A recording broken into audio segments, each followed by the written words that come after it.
Before we get started with these next couple examples, I want you to pause the video and make your paper look like my paper. We're going to spend some time looking at what happens when we put values inside the absolute value bars with the X and on the outside as well. And so instead of you watching me do the same thing over and over again, I would like you to pause the video and copy your absolute value graph from this first part in these first two grids, and then I want you to make some tables underneath the following example so that we can see what happens. So go ahead and pause your video, and then when you're ready, hit play, and we'll start looking at these examples together. Okay, so we have our absolute value graph here, and we're going to see what happens when we put a value for h inside the absolute value bars. So for example, y equals the absolute value of not just x, but x minus 3. So if we start with a table of values and maybe we plug in the number -1. Well, -1 minus 3 is -4, but then the absolute value of -4 is +4. Then maybe we do the same thing for 0. 0 minus 3 is -3. Absolute value of -3 is +3. When I plug in 1, 1 minus 3 is -2. The absolute value of -2 is +2. And similarly, when I put in the value of 2, 2 minus 3 is -1, but the absolute value of -1 is +1. So now I'm going to go ahead and plot these points. -1, 4, 0, 3, 1, 2, 2, 1. Right now this looks a little bit just like a straight line, so let's actually add a couple of more spots in our table. So maybe the numbers 3 and the numbers 4. So if I plug in the number 3, 3 minus 3 is 0. The absolute value of 0 is still 0. And when I plug in 4, 4 minus 3 is 1, and the absolute value of 1 is 1. So now I can plot the point 3, 0 and 4, 1. This is now starting to look like our original shape, just in a different spot on the graph. So I can connect my dots, making that absolute value shape. And I notice that this graph is just moved 3 spaces to the right. When I do the same thing over here, absolute value of x plus 2, I'll start with my number -1. -1 plus 2 is +1. Absolute value of +1 is 1.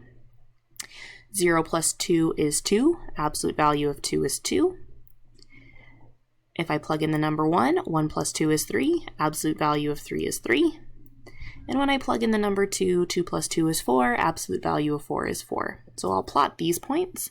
-1, +1, 0, 2, 1, 3, 2, 4. It looks like I'm continuing to go up towards the right, so maybe I'll try some points to the left just to double check. If I plug in the number -2, -2 plus 2 is 0. Absolute value of 0 is still 0.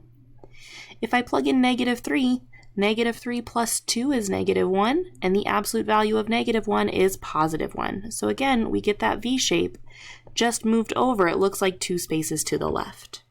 So if we look for a pattern here, on this first one, when we had a -3, it moved this absolute value shape to the right 3 spaces.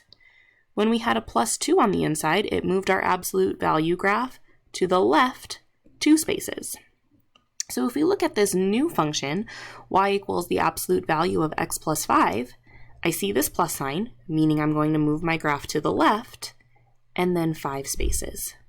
So instead of starting here at 0, 0, I'm going to start to the left 5, 1, 2, 3, 4, 5, and then I'll just make my points over 1 and up 1 since that's what I see on the original function. So now instead of making a table, I can just look for that pattern. This h value on the inside represents a horizontal shift. And that horizontal shift always lies to you. So when we saw a minus sign, that actually moved our graph to the right instead of to the left like we would think. And when we saw a plus sign, it actually moved our graph to the left in the negative direction. Let's try another one.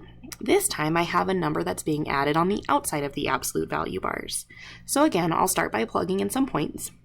If I plug in the x value -1, the absolute value of -1 is +1, and now I add 2 to give me 3. If I plug in 0, the absolute value of 0 is still 0, plus 2 is 2. If I plug in 1, absolute value of 1 is still 1, plus 2 is 3. And if I plug in 2, the absolute value of 2 is 2, plus the 2 on the outside gives me 4. So now I'll plot these points. -1, comma 3, 0, 2, +1, 3, and +2, 4. And again, we see that absolute value shape. It's just moved up a little bit from the original. For my next one, if I plug in -1, absolute value of -1 is +1, -3 is -2. Absolute value of 0 is 0, -3 is -3. If I plug in +1, absolute value of 1 is 1, -3 is -2. And if I plug in 2, absolute value of 2 is 2, -3 is -1. So I'll plot these points now. I have the point -1, -2. I have the point 0, -3, +1, -2, and +2, -1. Again, I still see that absolute value shape. So now if we look at the patterns here, in my first example, I saw a +2 on the outside, and it looks like I took this original function and moved it up 2 spaces. For the next one, I had a -3 on the outside, which means I moved my original graph down 3 spaces. So this number on the outside, this +k, we call a vertical shift. It moves our graph up and down. And it does tell you the truth. So when I say that, I mean we saw a +2, which moved the graph up, and a -3, which moved the graph down. So in this next example, when I see a +5, I'm going to start at 0, 0, but instead of plotting a point there, I'm going to go up 5 spaces. 1, 2, 3, 4, 5. That's now my vertex, and I can plot the rest of those points on either side.